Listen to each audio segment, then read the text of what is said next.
Mr. President, I ask unanimous consent with respect to the Regan nomination, the motion to reconsider be considered made and laid upon the table, and the President be immediately notified of the Senate's action. Without objection. Now, Mr. President, first let me explain to the public and the senators what we're doing here. In the bipartisan agreement we faced under a 50-50 Senate, the rules say that if there was a tie vote, that the majority leader has the ability to discharge the nomination from committee, and that then there be a vote on the floor.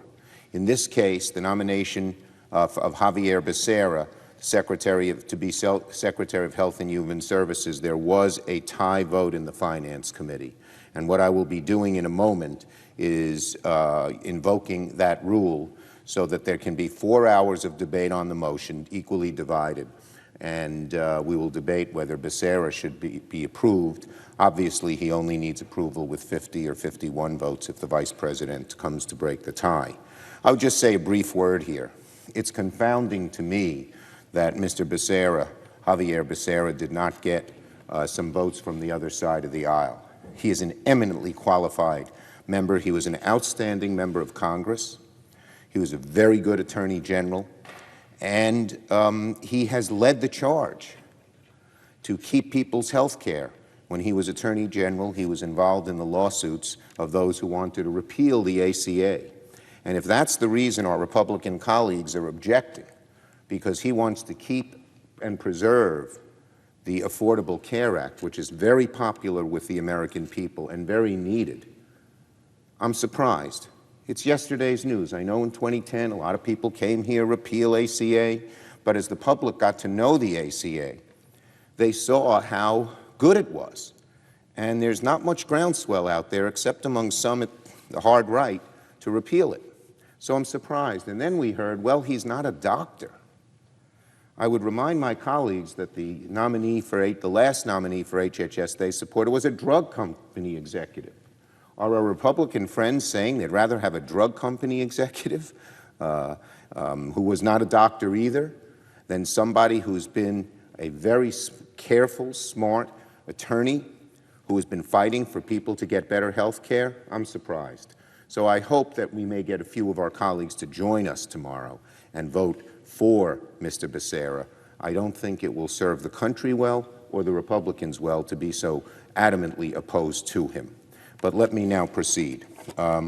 Pursuant to Senate Resolution 27, the Finance Committee, being tied on the question of reporting, I move to discharge the Senate Finance Committee from further consideration of the nomination of Xavier Becerra of California to be Secretary of Health and Human Services.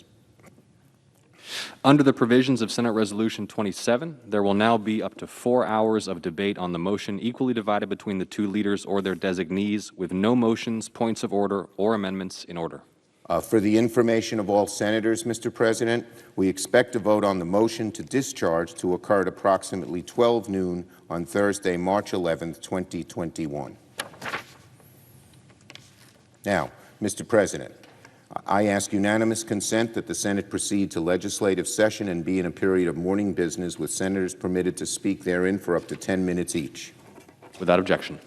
And Mr. President, I ask unanimous consent that when the Senate completes its business today, it adjourn until 10:30 a.m. Thursday, March 11th, that following the prayer and the pledge, the morning hour be deemed expired, the journal of proceedings be approved to date, the time for the two leaders be reserved for their use later in the day, and morning business be closed.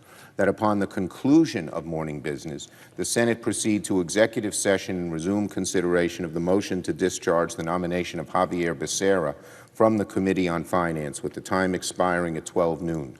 Further, upon disposition of the motion to discharge, the Senate resume consideration of the nomination of Deborah Haaland to be Secretary of Interior.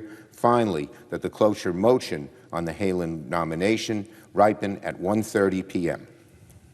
Without objection.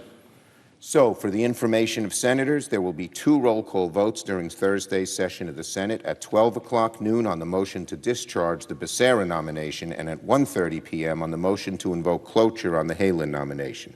If there is no further business to come before the Senate, I ask that it stand adjourned under the previous order following the remarks of Senator Sullivan. Without objection. Thank you.